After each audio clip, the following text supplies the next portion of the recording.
Hello बच्चों, कैसे हो? Good evening. मैं सत्यम का सर क्लासेस पूर्णिया से। हम लोग अभी ऑर्गेनिक का क्विक रिवीजन कर रहे हैं। आज हम लोग ऑर्गेनिक में आगे बढ़ते हैं, तो आज कोशिश करूंगा कि चैप्टर खत्म हो जाए। पिछले क्लास में हम लोगों ने पढ़ लिया था क्या, उसका इंट्रोडक्शन कर लिया था। हम लोगों ने ऑप्टिकल आइसोमेरिज्म को पढ़ लिया था अच्छे से उसको। अब हम लोग पढ़ते हैं क्या, रासायनिक अभिक्रिया कैसे होती है, फर्स्ट चैप्टर का।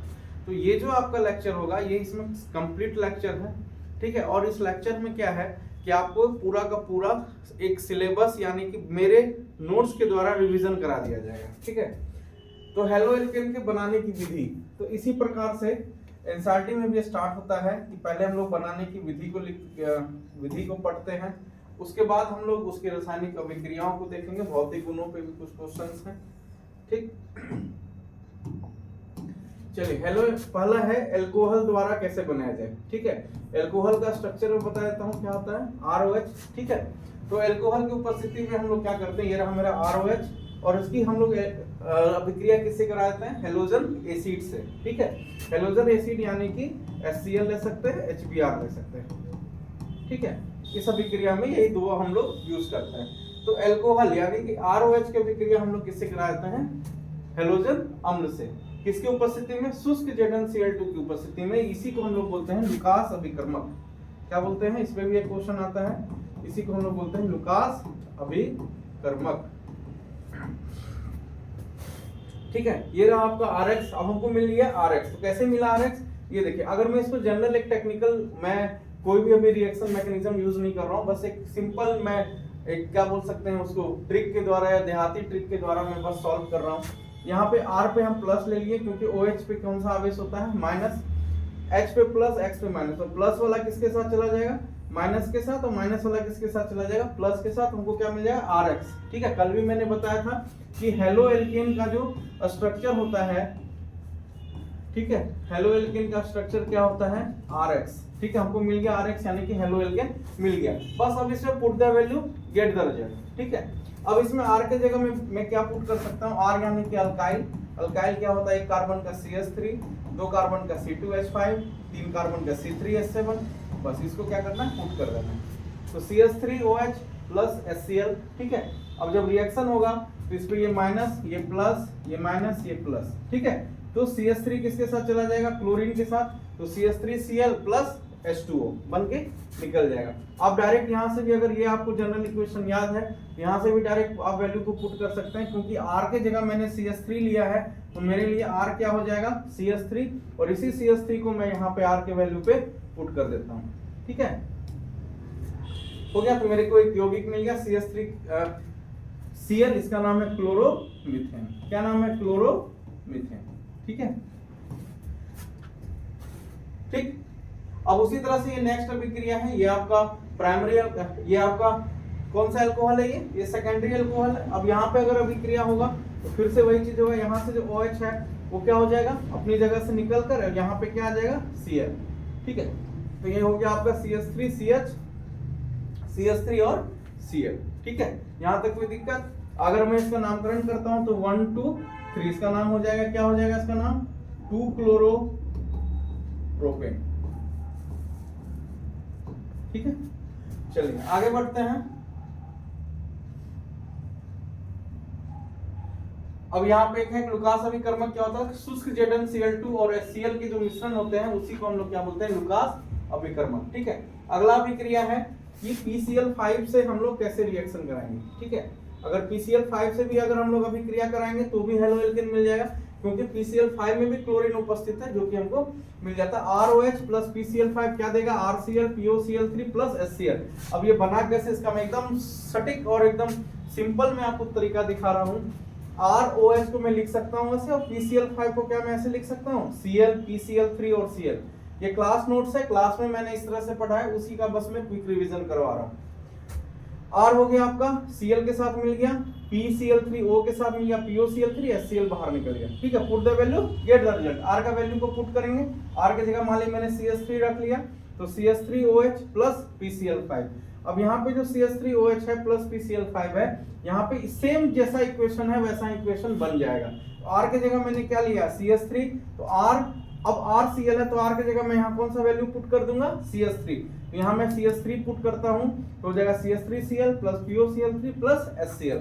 अब अगर मैं यहाँ पे R की जगह पे CH3CH2 इसको अगर हम मिला देते हैं तो ये हो जाता है C2H5 OH plus PCl5। Reaction करके क्या बनेगा मैं आपको दिखाता हूँ। R मेरा ये हो गया, स्ट्रक्चर में क्या है RCl, तो इस R को उठा के मैं यहाँ रख दूंगा तो यहाँ हो जाएगा RCl। R की जगह मैंने क्या लिया C2H5, C2H5Cl plus POCl3 plus HCl। हो गया ये। चलिए आगे बढ़ते हैं, सेम इसी तरह से है। अगला है ROH प्लस SOCl2 के साथ अभिक्रिया क्या होगा, तो क्या बनेगा। हम लोग अभी पढ़ रहे हैं हेलो एल्केन का प्रिपरेशन कि हेलो एल्केन बनता कैसे है, ठीक है। अब सेम वहां यहाँ पे भी हम लोग इसको ब्रेक करके एक सिंपल ट्रिक के अनुसार से बना देंगे। ROH है तो ROH Cl SOCl, ठीक है। अब क्या हो गया, मैं COCl2 को ऐसे लिख सकता हूँ Cl SOCl, बस नॉर्मल, ठीक है, कोई इसमें लॉजिक नहीं है, बस सिंपल एक तरीका है इसे सॉल्व करने का। RCl मिला दिए, SO2 हो गया, इधर HCl हो गया, तो RCl SO2 HCl, ठीक है। अब put the value get the result, ठीक है। अब C2, अब मैंने R की जगह क्या पुट कर दिया C2H5, ये हो गया ROH, देखिए स्ट्रक्चर में बैठ रहा है प्लस SOCl2। अब रिएक्शन करा देना, R की जगह क्या रखा है मैंने C2H5, तो इधर क्या स्ट्रक्चर में RCl, तो RCl क्या हो जाएगा C2H5Cl plus SO2 plus HCl, जो जैसा है वैसा उतर जाएगा, बाकी R की जगह C2H5 को पुट कर देंगे, ठीक है। ये एग्जाम बोर्ड में पूछा हुआ एग्जाम है, क्वेश्चन बैंक में चेक कर सकते हैं, ये 12th बोर्ड का पूछा हुआ क्वेश्चन है, ठीक है। यहाँ क्या है आपका ये, ठीक है। अब मेरे को ध्यान क्या देना है यहाँ पर कि ये जो रिएक्शन हो रहा है, इस रिएक्शन में आपका यहाँ पे क्या है Cl है और यहाँ क्या है SO2 है और इधर क्या है, नहीं ये क्वेश्चन गलत है, ये क्वेश्चन कुछ इस प्रकार का है। अच्छा, ये फिनॉल के साथ कार्बोनिल क्लोराइड का विक्रिया हो रहा है, ठीक है, SOCl2 का। चलिए इसको यहां लिख दिया इसने। अब यहाँ पे क्या होगा, वही सिंपल चीज। अब क्या करना है, यहाँ पे OH जो है वो यहां से रिप्लेस होगा और यहाँ आके कौन लग जाएगा Cl, और प्लस SO2 प्लस HCl बन जाएगा, ठीक है। तो यहाँ जो क्लोरीन है इसमें से एक क्लोरीन जो है यहाँ इसको रिप्लेस करेगा, Cl आके जुड़ जाएगा और इसका जो एक H बच गया वो किसके साथ चला जाएगा, क्लोरीन के साथ, वो हो गया HCl और यहाँ क्या बन गया मेरा SO2, ठीक है।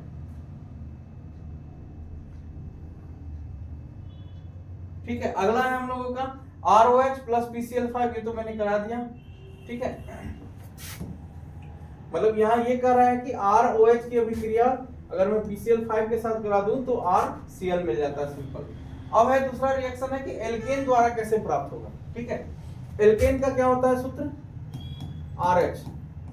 RH को हम लोग एल्केन कहते हैं, क्यों, क्योंकि R मान लीजिए कि CH3 है, उसमें मैं हाइड्रोजन को जोड़ देता हूं, क्या बन जाएगा CH4, CH4 क्या हो गया मीथेन, मीथेन मतलब एल्केन, और ये क्या हो गया आपका अल्काइल, और उसमें मैंने क्या जोड़ दिया हाइड्रोजन।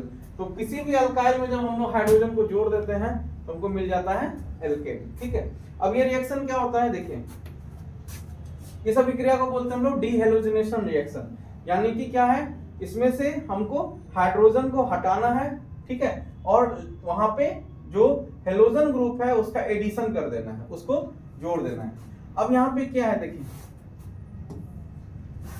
RH ये क्या हो गया मेरा एल्केन, उसके विक्रिया किसके साथ करा रहे हैं, क्लोरीन के साथ। तो अब क्या होगा RH प्लस, अब इस क्लोरीन को मैं ऐसे लिख सकता हूँ ClCl, तो यहाँ से एक HCl बन के निकल गया और एक जो क्लोरीन है वो आके इस R के साथ जुड़ गया। देखिए हम अपने मन से कुछ भी नहीं बना सकते, जो जितने एलिमेंट यहाँ हैं रिएक्शन में उसी एलिमेंट को मिलाकर हम लोग कुछ एक प्रोडक्ट बनाते हैं, और वो प्रोडक्ट तो रिपीट तो नहीं होना चाहिए, यानी कि यहाँ पे जो Cl है वो R से मिलेगा और एक Cl H से मिलेगा, तभी जाके हमको वहां पे कोई डिफरेंट प्रोडक्ट मिलता है। तो यहाँ क्या हो गया RCl प्लस HCl, बस अब क्या है put the value get the result, ठीक है। अब इसमें से ये कुछ रिएक्शंस हैं, क्लास में भी करवाया गया था, बहुत शानदार पढ़ाता हूँ, बहुत कंप्लीट और बहुत ही ऑथेंटिक नोट्स बनता है एक कंटेंट के साथ, जिसका आप यूज आप एग्जाम के बाद भी कर सकते हैं आगे, जो भी आप पैरामेडिकल, एग्रीकल्चर या ITI, पॉलिटेक्निक, जो भी आप एग्जाम देना चाहते हैं। चलिए अब यहाँ एक रिएक्शन है CH4 प्लस Cl2, क्या बनेगा, एक हाइड्रोजन को हटाना है एक हाइड्रोजन को से माइनस करना है और एक क्लोरीन को जोड़ देना है। एक हाइड्रोजन को हटा देंगे तो क्या हो जाएगा, CH3, क्लोरीन को जोड़ देना है, तो हो गया HCl, CH3Cl प्लस HCl। अब इस CH3Cl का रिएक्शन दोबारा हुआ तो CH3Cl पहले से था, अब उसमें क्लोरीन और ऐड करना है, क्या होगा, इसके पास तो अभी भी इस तरह से हाइड्रोजन 3 है ही। अब एक हाइड्रोजन को मैं यहां से हटा देता हूं और यहां पे आके कौन ऐड कर देता हूं, किसको, क्लोरीन को। अब ये हाइड्रोजन जो निकलेगा वो यहाँ जो 2 क्लोरीन है उसमें से एक क्लोरीन के साथ मिल जाएगा और क्या बना लेगा, HCl। तो क्या हो गया, यहाँ कौन सा प्रोडक्ट बनेगा आपका, CH एक निकाल दीजिए, 2Cl2, क्या हो जाएगा, CH2Cl2, ठीक है। अब देखिए इधर यहाँ क्या होगा, अब फिर से रिएक्शन हो रहा है, कंटिन्यू हम लोग रिएक्शन करा रहे हैं, CH2Cl2 प्लस Cl2, फिर से एक हाइड्रोजन को निकालना है, एक क्लोरीन को जोड़ देना है, एक हाइड्रोजन को कम कर दीजिए, क्या हो गया, CH, उसमें क्लोरीन को जोड़ दीजिए, यहाँ क्या Cl2 है उसमें क्लोरीन को बढ़ा दीजिए, क्या हो जाएगा, Cl3, तो हो गया मेरा प्रोडक्ट, क्या हो गया, CHCl3, इसी को हम लोग बोलते हैं क्लोरोफॉर्म, ठीक है, प्लस HCl। फिर क्लोरोफॉर्म की अभिक्रिया में क्लोरीन के साथ कराया, तो हाँ इन सभी अभिक्रियाओं में यूवी लाइट या सूर्य प्रकाश की उपस्थिति में अभिक्रियाएं हो रही है, ठीक है, ये ध्यान रखना है। तो CHCl3 प्लस Cl2, हम लोग फिर से यहाँ क्या करेंगे, एक क्लोरीन को क्या करेंगे, यहाँ से हटा देंगे, तो जैसे ही हम एक क्लोरीन को यहाँ से हटाएंगे तो क्या हो जाएगा, सॉरी, एक हाइड्रोजन को यहाँ से हम हटा देंगे तो हो जाएगा C, और एक क्लोरीन को यहाँ लाके जोड़ देते हैं तो क्या हो जाएगा मेरा प्रोडक्ट CCl5, जिसका नाम है कार्बन टेट्राक्लोराइड, टेट्राक्लोराइड। ये आपका एक नॉन पोलर सॉल्वेंट है, ठीक है, यानी कि अध्रुवीय विलायक है, जिस प्रकार से बेंजीन होता है। चलिए, मतलब फुल्ली एनसीईआरटी पैटर्न पर नोट्स रहता है हम लोगों का, इसलिए जल्दी से 12th का बैच ज्वाइन कर लीजिए। 12th का बैच स्टार्ट हो गया है, अब जितनी जल्दी ज्वाइन करेंगे उतना अच्छा हम लोगों को समझ पाएंगे। चलिए, एल्कीन द्वारा हेलो एल्केन का निर्माण। अब एल्कीन द्वारा हेलो एल्केन का निर्माण कैसे होता है, देखिए, एल्कीन यानी कि हो गया डबल बॉन्ड वाले यौगिक, ठीक है। अब इसमें 2 प्रकार के डबल बॉन्ड यौगिक होते हैं, एक होते हैं सिमेट्रिकल, एक होता है अनसिमेट्रिकल, ठीक है। लेकिन इनको बनाने के लिए हम लोग क्या यूज करते हैं, मार्किनकॉफ का रूल यूज करते हैं। मार्किनकॉफ का रूल क्या कहता है, 2 प्रकार के रूल हैं एल्कीन के साथ अभिक्रिया यानी हेलो एल्केन के निर्माण के लिए, एक है आपका एंटी मार्किनकॉफ, एक है मार्किनकॉफ, ठीक है। तो मार्किनकॉफ हम लोग जनरली वहां यूज करते हैं जहां पे H2O2 या पेरोक्साइड की उपस्थिति नहीं होती है। जहां पेरोक्साइड की उपस्थिति होती है वहां हम लोग एंटी मार्किनकॉफ का यूज करते हैं, ठीक है। अब क्या है, इस नियम के अनुसार ऋणात्मक हिस्सा द्विआबंधित कार्बन से जुड़ेगा जिस कार्बन पर हाइड्रोजन परमाणु की संख्या क्या होगी, कम होगी। मतलब जिस परमाणु पर हाइड्रोजन परमाणु की संख्या आपकी, जिस कार्बन पर, लेकिन किस कार्बन पर, द्विआबंधित यानी कि डबल बॉन्डेड कार्बन पर, जिस कार्बन पर हाइड्रोजन परमाणु की संख्या कम होगी उसका ऋणात्मक भाग वहीं जुड़ेगा। ऋणात्मक भाग मतलब क्या हुआ, जैसे HBr से रिएक्शन हो रहा है तो इसमें Br माइनस यानी कि जो Br है वो आपका ऋणात्मक भाग होता है, ठीक है। तो क्या है, अब एंटी मार्किनकॉफ रूल क्या होता है, एंटी मार्किनकॉफ क्या होता है, इसका जस्ट उल्टा, ये वहां पे होगा जहां पे H2O2 या किसी पेरोक्साइड की उपस्थिति होगी। इस अभिक्रिया में क्या होता है कि जिस द्विआबंधित कार्बन पर, ठीक है, हाइड्रोजन परमाणु की संख्या क्या होगी, अधिक होगी, क्या होगी, अधिक होगी, जिस पर हाइड्रोजन परमाणु की संख्या अधिक होगी इस द्विआबंधित कार्बन पर, उस जगह पे जाके उसका ऋणात्मक भाग जुड़ेगा। अभिक्रिया से समझते हैं कैसे, देखिए, ये है मेरा द्विआबंधित, ठीक है।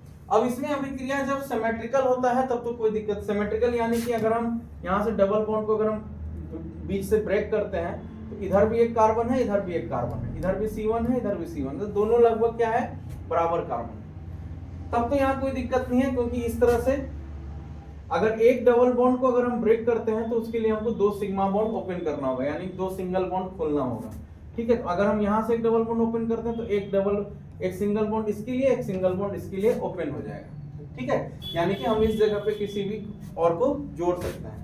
अब उसी तरह से यहाँ डबल बॉन्ड है, अब ये अभिक्रिया हुआ कैसे देख लीजिए, यहाँ डबल बॉन्ड है तो CH2 एक सिंगल बॉन्ड इसके लिए, CH2 एक सिंगल बॉन्ड इसके लिए, मेरे पास है HBr, तो एक H यहाँ जोड़ देते हैं, Br यहाँ जोड़ देते हैं, हो गया मेरा प्रोडक्ट CH3 CH2 Br। लेकिन अगर यही चीज अगर आपका अनसिमेट्रिकल है, अनसिमेट्रिकल मतलब हम इसको बराबर भागों में डबल बॉन्ड से हम इसको ब्रेक नहीं कर पा रहे हैं, जैसे 3 कार्बन का, 5 कार्बन का, 7 कार्बन का, अगर 2 है 4 है तो ये सिमेट्रिकल है। अब क्या यहाँ पे होना है कि अब यहाँ पे फिर से यहाँ हमको कुछ नहीं देखना, यहाँ देखना है, ठीक है। अब इसमें हमको मार्किनकॉफ का रूल लगेगा, यहाँ तो नहीं लगेगा, यहाँ लगेगा। अब हमको चेक करना क्या H2O2 है, नहीं है। अब इसमें क्या करना है, रिएक्शन कराना है। इसको हम लोग फिर से वही काम करेंगे, CH सिंगल बॉन्ड CH2, एक यहाँ ओपन किए, एक यहाँ ओपन किए। अब यहाँ HBr। अब सवाल ये उठता है कि H हम यहाँ लगाएं या यहाँ लगाएं, कौन सा सही है। अगर मैं एक H यहाँ लगा देता हूँ, एक Br यहाँ, एक Br यहाँ, एक H यहाँ, इन दोनों में से कौन सा पोजीशन सही है ये पता करना। तो मार्किनकॉफ ने ये कहा, क्या कहा कि जिस कार्बन पर हाइड्रोजन की संख्या कम होगी वहां पे आपका क्या होगा, ऋणात्मक भाग जुड़ेगा, यानी कि HBr में माइनस, ये जो Br है वो इन दोनों के डबल बॉन्ड में जहां पे हाइड्रोजन का, इसको नहीं देखना है क्योंकि ये सिंगल बॉन्ड से कनेक्टेड है, ये डबल बॉन्ड से था, चेक इट, ठीक है। तो इसको हम लोग ब्रेक करेंगे और जो Br माइनस है हम लोग चेक करेंगे, यहाँ पे 2 हाइड्रोजन है, यहाँ 1 हाइड्रोजन है, तो हम लोग इस वाले हाइड्रोजन पे Br लगाएंगे और यहाँ पे H लगाएंगे, तो मेरा प्रोडक्ट हो जाएगा CH3 CH Br CH3, इस तरह से। समझ में आया, ये सही है। फिर से एक बार देख लीजिए, Br माइनस को हमने वहां जोड़ा क्योंकि इन दोनों डबल बॉन्ड में इस पे एक ही कार्बन के साथ हाइड्रोजन है और यहाँ एक कार्बन के साथ 2 हाइड्रोजन है, तो इस वाले पे हम लोग जोड़ेंगे Br माइनस, ऋणात्मक वाला, मार्किनकॉफ के अनुसार। आगे हम लोग इसी का एक क्वेश्चन करते हैं एंटी मार्किनकॉफ का, ठीक है। यानी 20% प्रोडक्ट की पॉसिबिलिटी इसकी है, 80% ये वाला आपका जो है करेक्ट प्रोडक्ट बनेगा। एक क्वेश्चन यहाँ पे भी दिया हुआ है, ये पूछा हुआ क्वेश्चन है, यहाँ लिखा हुआ है, ये पूछा हुआ क्वेश्चन है, ठीक है। देखिए CH3 CH2 CH double bond CH2 plus HBr और प्रेजेंस किसका दिया हुआ है, H2O2 का, क्या लगेगा, एंटी मार्किनकॉफ। नंबर ऑफ कार्बन को गोली मारे, एकदम ट्रिक पे बनाइए, सत्यम सर का ट्रिक शानदार एकदम बनता है, ठीक है। फिर इसको बना के देखते हैं, यहाँ तो आंसर लिखा हुआ है, तो CH3 CH2 CH single bond CH2, एक यहाँ एक यहाँ, ठीक है। मैंने डबल बॉन्ड को खोला, 2 इसके लिए सिंगल बॉन्ड डाल दी, एक इस कार्बन पर, एक इस कार्बन पर, ठीक है। अब जो है एंटी मार्किनकॉफ क्या कहता है कि जिस कार्बन पर डबल बॉन्डेड कार्बन को देखना है, इधर नहीं देखना, इधर सिंगल बॉन्डेड है, इसको देखना, जिस डबल बॉन्डेड कार्बन पर हाइड्रोजन की संख्या अधिक होगी उस कार्बन पर ऋणात्मक भाग जुड़ेगा। तो इन दोनों में किस कार्बन पे हाइड्रोजन ज्यादा है, ऑब्वियसली इस पे ज्यादा है, 2 हाइड्रोजन है, तो यहां हम लोग जोड़ेंगे ऋणात्मक भाग और यहां जोड़ देंगे हाइड्रोजन, क्योंकि जोड़ना हमको HBr को है। तो HBr कैसे जुड़ेगा, हाइड्रोजन जुड़ेगा आपको कहां पे, जहां पे कार्बन की संख्या कम होगी, और एक जुड़ेगा जहां कार्बन की संख्या अधिक होगी, ठीक है। चलिए अगला रिएक्शन है हैलोजन विनिमय। हैलोजन विनिमय अभिक्रिया क्या होता है, देखिए हैलोजन विनिमय अभिक्रिया क्या है, रासायनिक अभिक्रिया है। ये वैसी अभिक्रिया है जिसमें दोनों हैलोजन का एक्सचेंज हो जाता है, जैसे, और ये प्रेजेंस होता है किसका, एसीटोन का। ये आपका हैलोजन विनिमय इंपॉर्टेंट रिएक्शन है, जैसे C2H5Br प्लस NaI, इसमें जो ब्रोमीन है वो चला जाएगा Na के साथ, और Na के साथ जो आयोडीन है वो आ जाएगा C2H5Br के साथ, ठीक है, प्लस C2H5 के साथ, इसी को हम लोग बोलते हैं हैलोजन विनिमय। तो हो गया C2H5I, इधर हो गया NaBr। यहां तक कोई दिक्कत, चलिए। और इस अभिक्रिया को हम लोग फिलिप-क्लिंस्टन अभिक्रिया भी कहते हैं। एनसीईआरटी में बहुत डीप करके एक लाइन लिखा हुआ फिलिप-क्लिंस्टन अभिक्रिया, तो फिलिप-क्लिंस्टन अभिक्रिया हम इसी रिएक्शन को बोलते हैं, ठीक है। चलिए आगे आता हम हेलोएरिन पे आ गए, ठीक है। हेलोएरिन क्या है, सबसे पहले इसको समझना है। हेलोएरिन क्या होता है, हेलोएरिन हम बोलते हैं कि बेंजीन पर जब हम लोग किसी हैलोजन ग्रुप को लगा देते हैं, अगर R के साथ किसी हैलोजन ग्रुप को लगाते हैं इसको बोलते हैं हम लोग हेलो एल्केन या अल्काइल हैलाइड। लेकिन जब हम किसी बेंजीन के ऊपर हैलोजन ग्रुप को लगाते हैं तो इसको हम लोग बोलते हैं, क्या बोलते हैं, हेलो एरिन, ठीक है। एरिन कहते हैं हम लोग, इसको कहा गया है बेंजीन ग्रुप को, और हेलो कहा गया है किसको, एक्स को, तो हो गया हेलो एरिन, इसका नाम भी ऐसा ही होता है। अब हम लोग हेलोवेरिन कैसे बनाते हैं? सबसे पहले बेंजीन द्वारा लुईस अम्ल यानी AlCl3 और FeCl3 के को जब हम अंधेरे में रखकर अभिक्रिया कराते हैं तो हमको प्राप्त होता है हेलोवेरिन। अब लुईस अम्ल लुईस अम्ल किसको बोलते हैं? लुईस अम्ल हम वैसे यौगिक को बोलते हैं, कंपाउंड को बोलते हैं जिनमें लोन पेयर को त्याग करने की कैपेसिटी होती है, मतलब डोनेट करने की कैपेसिटी होती है, उसको हम लोग बोलते हैं लुईस अम्ल। और जिनमें गेन करने की कैपेसिटी होती है लोन पेयर को, उसको बोलते हैं लुईस बेस। जैसे अमोनिया, सॉरी उल्टा बोल दिए। लुईस अम्ल हम उसको बोलते हैं जिनमें लोन पेयर को लेने की कैपेसिटी होती है। इनमें क्या होती है? इनको जरूरत है लोन पेयर को लेने की, और अगर ये लोन पेयर को ले लेंगे तो और ज्यादा स्टेबल होता है, ठीक है। और हम लोग NH3 में क्या होता है? इनमें लोन पेयर का प्रेजेंस होता है, इनको देने की कैपेसिटी होती है। तो जो लोन पेयर को डोनेट कर सकता है वो कहलाता है लुईस बेस या कि लुईस क्षार बोलते हैं, और जो गेन करने की कैपेसिटी रखता है लोन पेयर को, उसको वो हम लोग बोलते हैं लुईस अम्ल, ठीक है। तो चलिए अभिक्रिया कराते हैं। तो बेंजीन क्लोरीन के साथ अभिक्रिया कर रहा है AlCl3 में अंधेरे में, तो हमको क्या प्राप्त होता है? क्लोरोबेंजीन, ठीक है। अब कैसे प्राप्त होता है? अब देखिए बेंजीन के स्ट्रक्चर में ऑटोमेटिकली एक हाइड्रोजन यहाँ पे है। अब यहाँ से क्लोरीन है, इसको दो भाग में मान लिया, ऐसे समझने के लिए मैंने तोड़ दिया। अब ये हाइड्रोजन क्या है? इस क्लोरीन को लेके भाग गया। अब क्या होगा? इसको अगर ये लेके भाग गया तो जगह खाली हो गया और क्लोरीन आके यहाँ पे जुड़ गया। तो हमको क्या मिल गया? पहले भागा किसको था लेके? हाइड्रोजन को, तो क्या बन गया? HCl, और हमको यहाँ पे क्या मिल गया?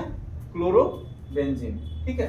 अब यहाँ पहले से क्लोरोबेंजीन है, क्लोरीन के साथ अभिक्रिया करा रहा है। दिमाग लगाइए, क्योंकि एक हाइड्रोजन बेंजीन के हर एक पोजीशन पर होता है, हर एक कार्बन के साथ। अब इस मान लीजिए मैंने यहाँ से हटा दिया या यहाँ से हटा दिया, एक मैंने पहले यहाँ से हटा दिया तो HCl निकल गया और ये यहाँ पे क्लोरीन आके जुड़ गया, ठीक है। अब उसी प्रकार से एक और पोजीशन से निकाल सकते हैं कि एक यहाँ से निकाल सकते हैं। इसमें एक कंसेप्ट ये है कि जो भी पारा समूह होगा, इसको हम लोग बोलते हैं 1 2 3 4। कल की क्लास में मैंने बताया था ये पारा पोजीशन है, 1 और 4 का पोजीशन होता है पारा पोजीशन। पारा पोजीशन ज्यादा स्टेबल होता है कंपैरेटिवली ऑर्थो पोजीशन से। ये है 1 2, इस पोजीशन को हम लोग बोलते हैं ऑर्थो। इसको मैं ऐसे लिख सकते हैं O क्लोरोबेंजीन, डायरेक्ट भी लिख सकते हैं। अब ये पोजीशन जो है ये आपका ज्यादा स्टेबल पोजीशन नहीं होता है, ठीक है। ये स्टेबल इसलिए होता है क्योंकि ये सिमेट्रिक है, ठीक है। और इनमें जो बॉन्ड कैपेसिटी होती है काफी ज्यादा स्ट्रेंथ के साथ बनती है, क्योंकि क्लोरीन भी इस तरफ खींच रहा होता है और क्लोरीन इस तरफ भी खींच रहा है। इस कारण से खिंचाव, एक स्ट्रेंथ, और इसमें सिमेट्रिकल स्ट्रक्चर के कारण जो इसका स्ट्रेंथ है, जो स्टेबिलिटी है, काफी ज्यादा होती है। इसलिए हमेशा जब भी बेंजीन ग्रुप में होगा, एल्डिहाइड और कार्बोक्सिलिक एसिड को छोड़कर आपका वो पारा पोजीशन पे स्टेबल होता है, और ज्यादा मेजर प्रोडक्ट यही बनता है 90%, ठीक है।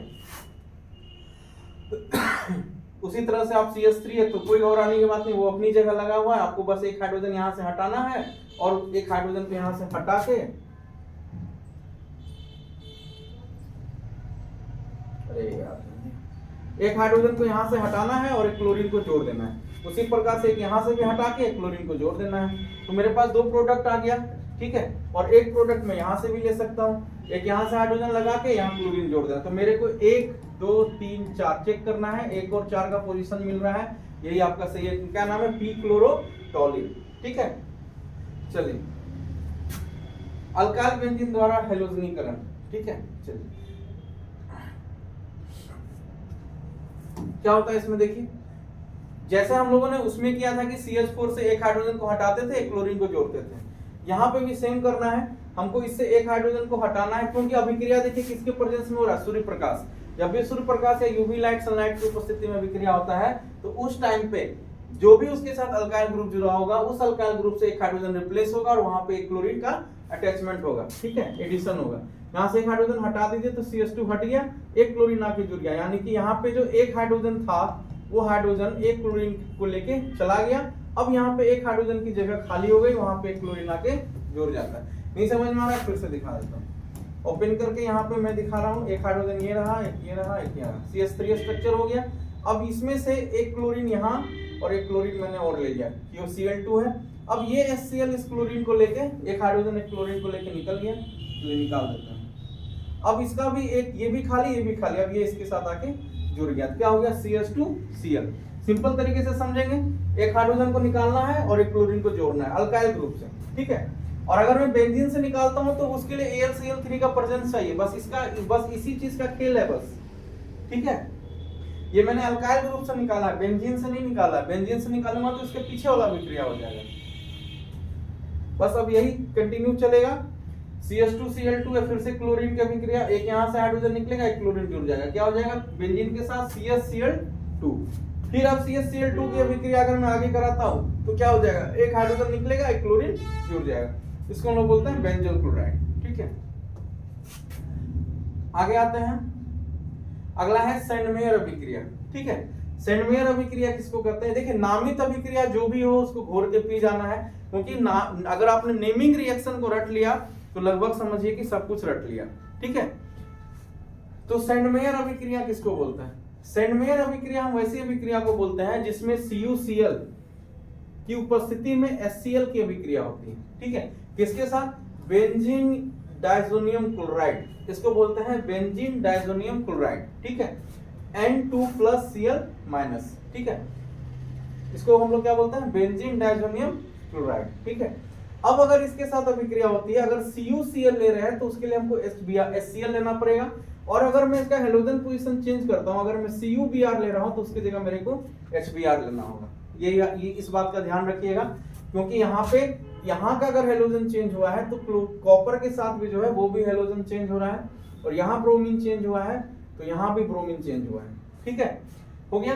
तो बेंजीन डाइजोनियम क्लोराइड के साथ CuCl HCl के भी करेंगे, बनेगा क्या, क्लोरोबेंजीन, क्योंकि कॉपर तो इससे जुड़ नहीं सकता, ठीक है। तो मेरे पास एक प्रोडक्ट बनता है क्लोरोबेंजीन, नाइट्रोजन यहाँ से रिप्लेस हो रहा है और HCl के साथ आराम से चला गया, ठीक है। यहाँ तक कोई दिक्कत, यहाँ भी दिखाया हुआ है कि N2Cl, तो यहाँ से नाइट्रोजन तो सीधा सीधी निकल गया, ठीक है। अब बच गया क्लोरीन, जो क्लोरीन है वो Cl के साथ निकल गया। अब ये HCl वहां नहीं गया है, ये HCl से एक हाइड्रोजन निकल के इस क्लोरीन को लेके भाग गया तो HCl बन गया। अब ये पूरी जगह खाली हो गई तो यहाँ के क्लोरीन आके यहाँ पे जुड़ जाता है, ठीक है। चलिए, अब उसी तरह से अगर बेंजीन डाइजोनियम क्लोराइड की अभिक्रिया CuBr HBr से कराएंगे तो यहाँ Br है तो Br नहीं जुड़ेगा, ठीक है। तो मेरे को मिल जाएगा ब्रोमो बेंजीन, इसको बोलते हैं सेंडमेयर अभिक्रिया। एक इसी का भाई है गेटरमान, ठीक है, गेटरमान अभिक्रिया, गेटरमान कोच अभिक्रिया बोलते हैं। इस अभिक्रिया में क्या है कि हम लोग वहां जो CuCl ले रहे थे वो CuCl नहीं लेके सिर्फ कॉपर लेते हैं, क्या लेते हैं, कॉपर लेते हैं, और सिर्फ कॉपर की अभिक्रिया हम किसके साथ करा रहे हैं, HCl के साथ करा रहे हैं। और हमको जब कॉपर की अभिक्रिया HCl के साथ कराएंगे तो कॉपर तो जुड़ेगा नहीं, तो जुड़ेगा सिर्फ Cl, तो मेरे पास क्या मिलेगा, क्लोरो बेंजीन। उसी प्रकार से यहाँ पे कॉपर के साथ HBr की अभिक्रिया करेंगे तो क्या बनेगा, हमको ब्रोमो बेंजीन। तो सेंडमेयर अभिक्रिया क्या होता है, पोजीशन के बस CuBr ले रहे हैं तो HBr लेना है, और अगर CuCl ले रहे हैं तो HCl लेना, ये हो गया सेंडमेयर। गेटरमान कोच क्या होता है कि Cu लीजिए और या तो HBr ले लीजिए या तो HCl ले लीजिए, जो लीजिएगा वैसा, जैसा हेलोजन लीजिएगा वैसा हेलोजन का बेंजीन कंपोनेंट बनेगा, ठीक है। तो क्लोरोबेंजीन हो गया और ब्रोमो बेंजीन हो गया, ठीक है। चलिए, अब भौतिक गुण उसका देख लेते हैं, इससे भी लैंग्वेज बेस्ड क्वेश्चन आता है। जैसे हेलो एल्केन ध्रुवीय होने के बावजूद भी जल में नहीं घुलनशील होता है, क्यों, मतलब कि क्वेश्चन ये कह रहा है कि HCl हेलो एल्केन RX ये तो ध्रुवीय नेचर का है, क्योंकि इस पे प्लस माइनस है, इस पे प्लस है, और H2O भी ध्रुवीय नेचर का है। तो कह रहा है कि जल में हेलो एल्केन क्यों नहीं घुलता, जबकि एक रूल क्या कहता है कि सेम सॉल्वेंट में सेम जो आपका सॉल्यूट है वो डिसॉल्व हो जाता है, मतलब डिसॉल्व लाइक डिसॉल्व, ठीक है, समान समान को घोलता है। यानी कि अगर आपका ध्रुवीय विलायक है और आपका ध्रुवीय विलय है तो दोनों आपस में जुड़ जाएंगे, लेकिन यहाँ ऐसा नहीं होता। इसलिए नहीं होता क्योंकि विघटित तो हो जाता है, लेकिन ये हाइड्रोजन बॉन्ड नहीं बना सकता।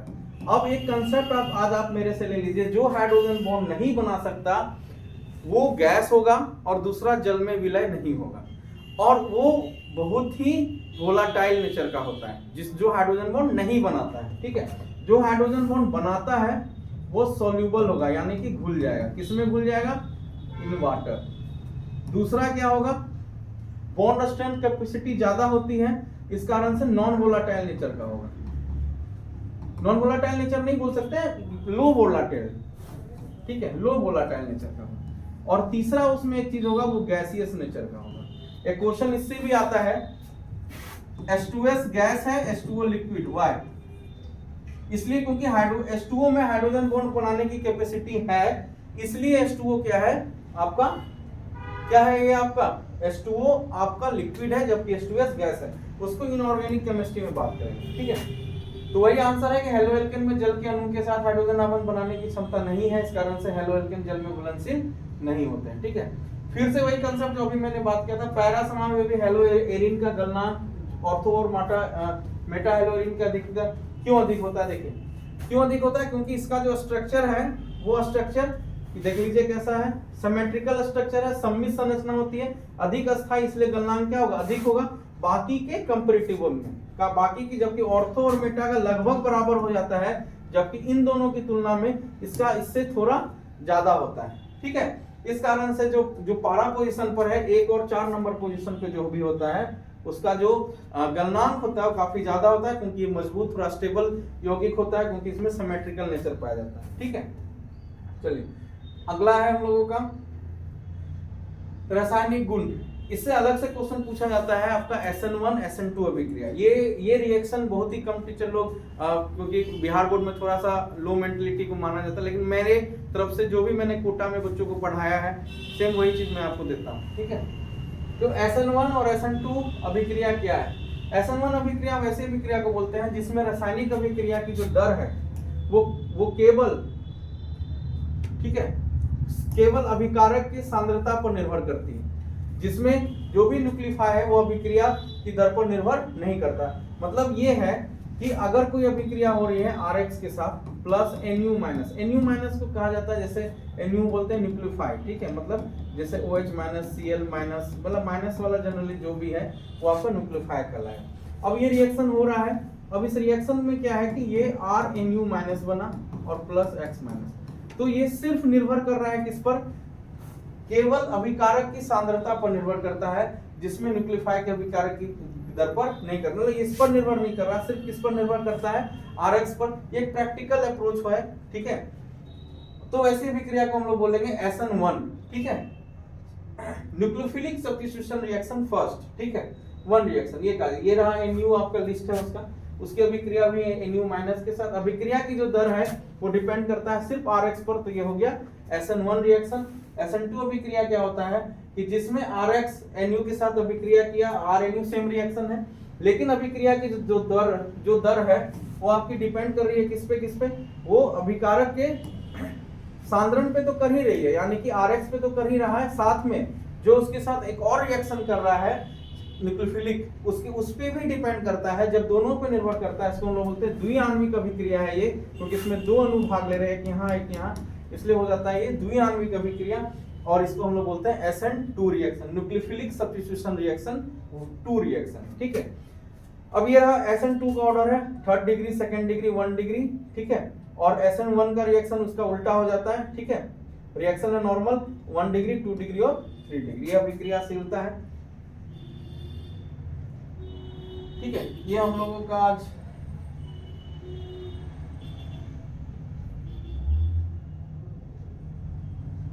चलिए आज भर यहीं रहने देते हैं हम लोग, अब नेक्स्ट क्लास में इसमें, क्योंकि अभी इसमें बहुत रिएक्शन बाकी है, ठीक है। ये अभी फर्स्ट चैप्टर थोड़ा लेंथी है, तो बने रहिए। थैंक यू सो मच, और इसको ज्यादा शेयर करते रहिए, क्योंकि जो बच्चे अभी तक ऑर्गेनिक को नहीं समझ पाए जल्दी में, क्विक में उसको समझ सकें। Thank you.